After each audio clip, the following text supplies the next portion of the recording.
Hello friends, welcome to Flavours. இன்னைக்கு நாம roasted makhana எப்படி வீட்ல ரெடி பண்றது பார்க்கலாம். சோ கடைகள்ல வாங்குற unhealthy snacks சாப்பிடுறதை விட வீட்லயே ஹெல்தியான ஸ்நாக்ஸ் பண்ணி சாப்பிடும்போது ஹாப்பியாவும் இருக்கும், ஹெல்த்துக்கும் ரொம்ப நல்லது. மக்கானாங்கிறது லோட்டஸ்ல இருந்து நமக்கு கிடைக்கிறதுனால இது வந்து லோட்டஸ் சீட்ஸ்னு சொல்லுவாங்க. சோ இது வந்து ரொம்ப ஹெல்த்துக்கு நல்லது, ஹெல்தியான ஸ்நாக். டீ போடுற டைம்ல இதையும் பண்ணி குடிச்சிடலாம். சோ ரொம்ப ஈஸியா பண்ணக்கூடிய ஒரு ஸ்நாக் எப்படி பண்றதுன்னு பார்க்கலாம். வீடியோக்குள்ள போறதுக்கு முன்னாடி என்னோட சேனலை இதுவரை நீங்க சப்ஸ்கிரைப் பண்ணலனா மறக்காம சப்ஸ்கிரைப் பண்ணிக்கோங்க. கூடவே பக்கத்துல இருக்க பெல் ஐக்கனை கிளிக் பண்ணிக்கோங்க. அப்பதான் புது வீடியோஸ் எல்லாம் மிஸ் பண்ணாம பார்க்கலாம். இப்போ ரோஸ்டட் மக்கானா பண்றதுக்கு தேவையான பொருட்கள் எல்லாம் பார்த்துடலாம். நான் இன்னைக்கு ஒரு பவுல் மக்கானா யூஸ் பண்றேன். நீங்க வந்து உங்களுக்கு எவ்வளவு தேவையோ அவ்வளவு மக்கானா எடுத்துக்கலாம். ஸோ இது வந்து டீ டைம் ஸ்நாக்ஸ்க்கு கூட எல்லாம் சாப்பிட்றதுக்கு நல்லா இருக்கும். சும்மாவே நம்ம வந்து பாப்கார்ன் சாப்பிட்ற மாதிரி சாப்பிட்டுட்டு இருக்கலாம். ரொம்ப ரொம்ப கிறிஸ்பியா நல்லா இருக்கும். இது பொதுவாக எல்லா விதமான சூப்பர் மார்க்கெட்கள்லையுமே கிடைக்கும். பார்த்தீங்கன்னா அந்த சோளம் பொரின்னு சொல்லுவோம் இல்லையா, அந்த மாதிரி இருக்கும் பார்க்கறதுக்கு. இப்போ நீங்க பார்த்தீங்கன்னா இது கிறிஸ்பியா இருக்காது. ரோஸ்ட் பண்றதுக்கு முன்னாடி இதை இப்படி அழுத்தி பார்த்தோம்னா நம்ம சவுன்னு இருக்கிற மாதிரி இருக்கும். ரோஸ்ட் பண்ணதுக்கு அப்புறம் எப்படி இருக்குங்கிறத நான் காட்டுறேன். அடுத்தது நெய் வந்து நீங்க யூஸ் பண்ற மக்கானாவை பொறுத்து வேரி ஆகும். 2 டீஸ்பூன் நெய். நீங்க யூஸ் பண்ற மக்கானாவை பொறுத்து கூட்டவோ குறைக்கவோ செஞ்சுக்கலாம். மிளகாய் தூள் தேவையான அளவு, உப்பு தேவையான அளவு. இனி எப்படி ரோஸ்ட் பண்றதுன்னு பார்க்கலாம்.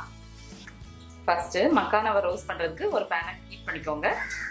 பேன் ஹீட் ஆனதும் அதுல 2 டீஸ்பூன் நெய் சேர்த்துடலாம். இப்போ கீ மெல்ட் ஆனதும் நம்ம வச்சிருந்த மக்கானா சேர்த்துடலாம். மக்கானாவை சேர்த்துட்டு நல்லா ஃப்ரை பண்ணிக்கிட்டே இருங்க. மீடியம் ஹீட்ல இருக்கட்டும்.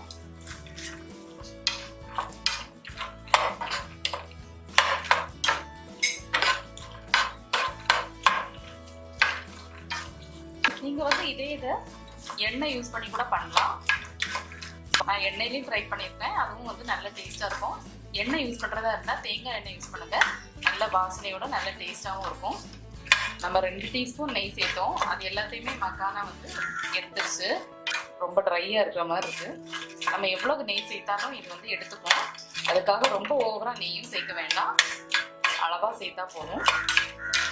நல்லா கிறிஸ்பியா மாறுறது வரை நல்லா ஃப்ரை பண்ணி விட்டுட்டே இருங்க. இப்ப பாருங்க, கொஞ்ச நேரம் நல்லா வறுத்தாச்சு.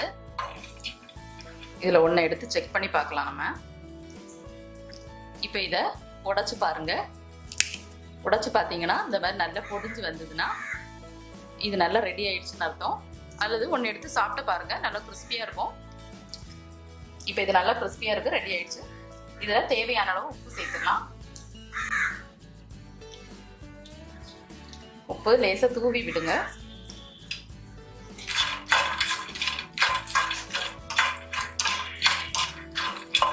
ஃப்ரை பண்ணி விட்டுக்கோங்க.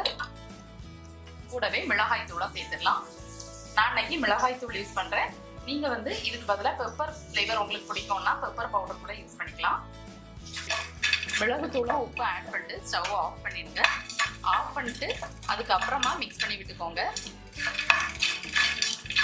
இல்லைன்னா நம்ம சேர்த்த மிளகு தூளும் உப்பும் வந்து தீஞ்சு போயிடும். இப்போ நான் ஸ்டவ் ஆஃப் பண்ணிட்டேன். ஆஃப் பண்ணிட்டு எல்லா பக்கமும் போட்டாகிற மாதிரி நல்லா மிக்ஸ் பண்ணி விட்டுக்கோங்க. இப்போ நம்மளோட மக்கானாஸ் ரெடி ஆயிடுச்சு.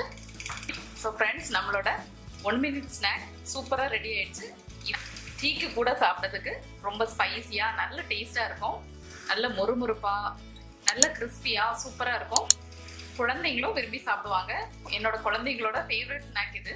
ஸோ கண்டிப்பாக நீங்களும் வீட்டில் ட்ரை பண்ணி பாருங்க. ட்ரை பண்ணி பார்த்துட்டு எப்படி இருந்துச்சுன்னு உங்களோட கமெண்ட்ஸை ஷேர் பண்ணுங்க. இந்த வீடியோ உங்களுக்கு பிடிச்சிருந்தா என்னோட சேனலுக்கு மறக்காம சப்ஸ்கிரைப் பண்ணுங்க. தேங்க்யூ.